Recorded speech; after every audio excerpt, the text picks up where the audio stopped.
प्रिय श्रोता बंधु नमस्कार। मैं आपको भगवान भोले की क्रियाता अवतार के बारे में अगले भाग में लेकर चल रहा हूँ। अर्जुन कठिन तपस्या करने के लिए शिव के चरणों में अपना ध्यान तन मन धन सब लगाकर बैठ गया। उसी समय इंद्रकील पर्वत पर इंद्र के कुछ गुप्तचर टहल रहे थे। उन्हें बड़ा विस्मय हुआ कि ये पुरुष कहाँ से आकर के यहाँ कठिन तपस्या करने लगा, कहीं हमारे राजा इंद्र को तकलीफ न पहुँचा दे। वे सारे गुप्तचर भगे और जाकर के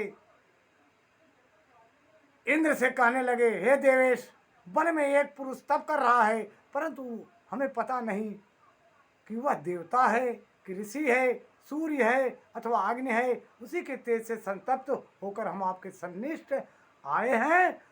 हमने उनका चरित्र भी आपसे निवेदित कर दिया। अब आप जैसा उचित समझे वैसा करिए। गुप्तचर यह कह के बगल हो गए।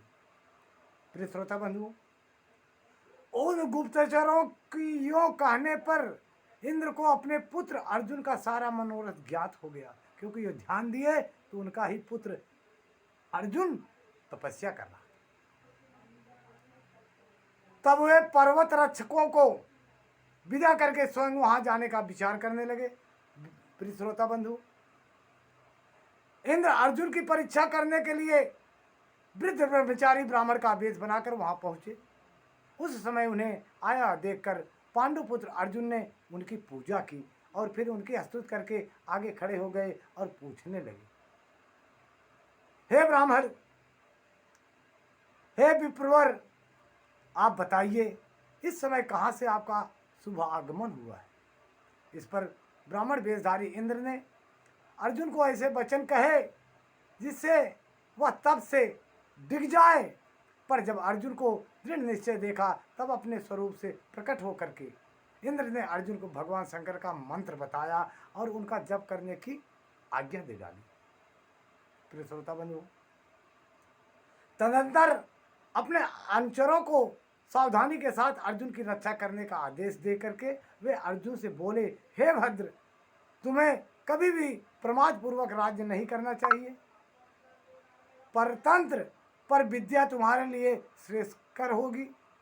साधक को सर्वथा धैर्य धारण किए रहना चाहिए।